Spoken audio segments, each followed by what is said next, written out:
Hello everyone, this is Bo Yatka, and this is my video for the project for this week. And this will give an example on how to use coroutines, delegates, multicast a delegate, use a Lambda expression, use generics, and multithread. Basically, this whole thing is run with two scripts. We have a player controller and we have an AI script. The player controller here, this utilizes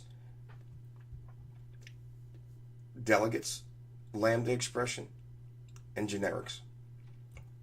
And as you see here are all my variables for all these things.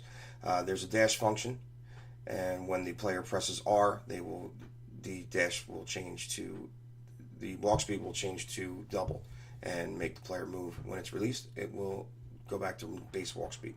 There's a timer in the center, starting at 20 by default. When it hits 0, time is up, and the game is over.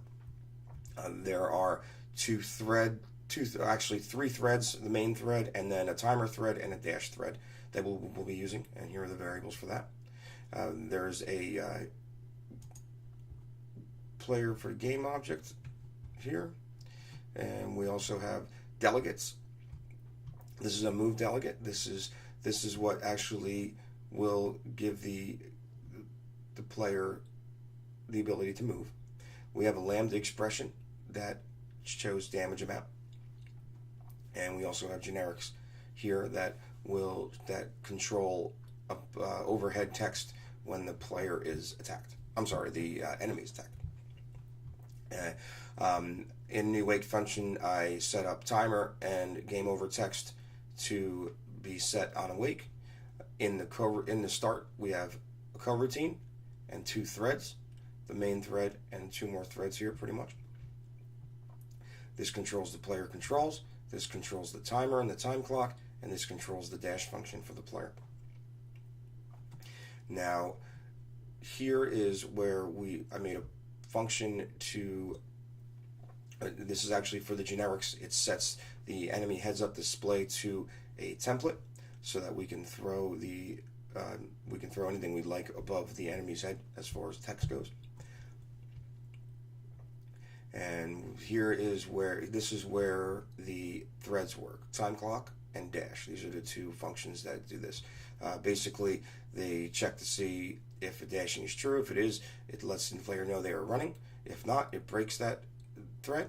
And same thing here. If there's still time left, it lets the player know there's still time left. And at the end, if there's not, it breaks the thread.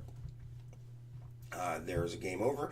Basically, when the timer gets to 0, it will set the game over to a string, and it'll say time is up here.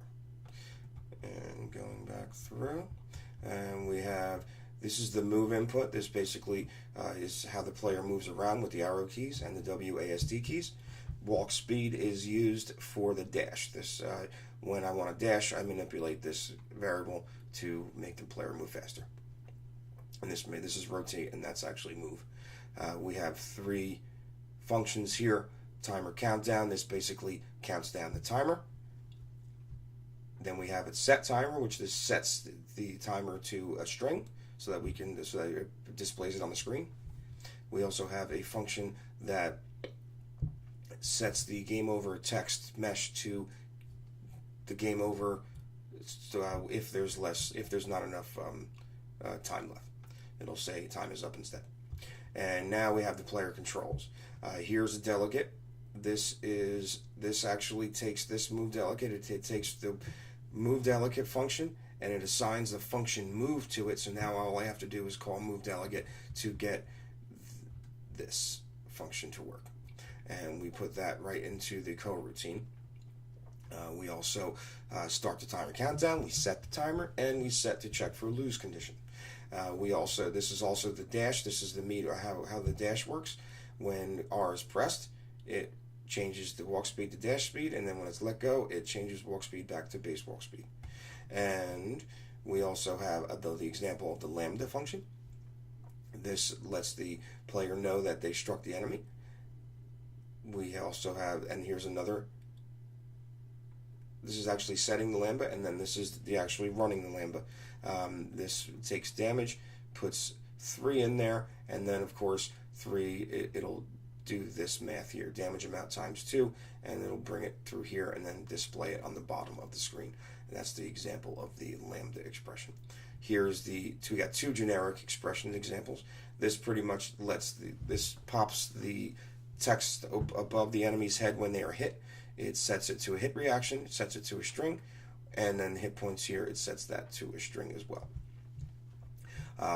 Of course, there are 2 wait for ½ seconds here as well, and then at the end, it clears the enemy display and sets it back to nothing. And then, of course, since this is a coroutine, you have to have yield return null to go back and do it all over again. And going to the next, just want to check and see how much time I have. All right, so 5 minutes. So here we go with this. We have AI movement. These are the variables that control the movement of the AI. This is the delegate variable. It sets change color to the delegate, and later on it will show how I added other functions to change color. In the start, we start the coroutine so that we have the AI movement, and now we have 3 functions which they basically are called when the player gets to certain distances. The enemy is certain distances from the player. It changes his color to red, yellow, or black accordingly. Here is the supersize. It basically doubles the size of the enemy when it's called. And now here we go with the enemy coroutine.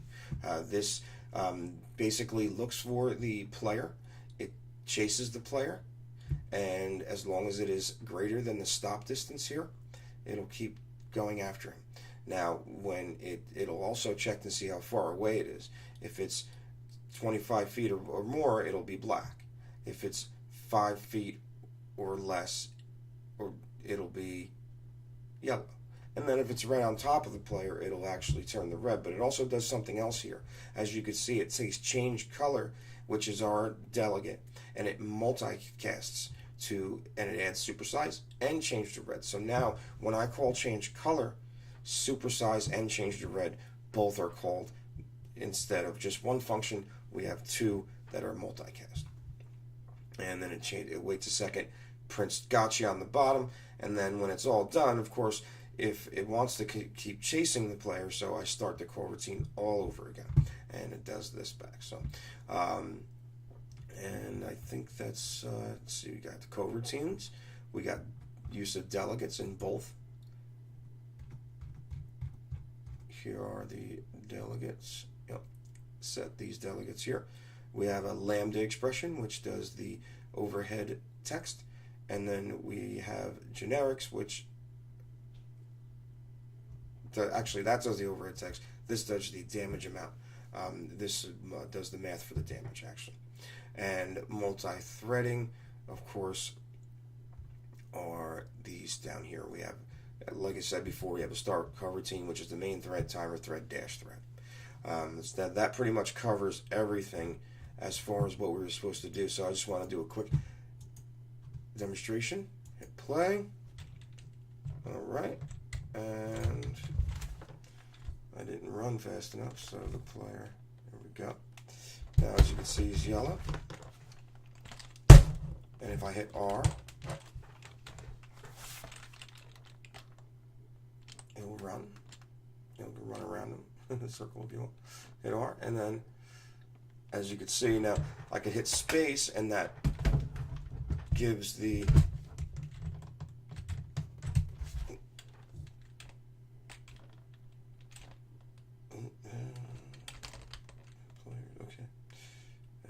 and time is up, as you can see, hitting space, it's just that, and then R is running. So, and that's pretty much it. Here are all this says there's still time left, and then it tells the player when they change the yellow, red, it says gotcha, yellow. So all my wording here is also working all of the debugging. So thank you so much for watching, and have a great one.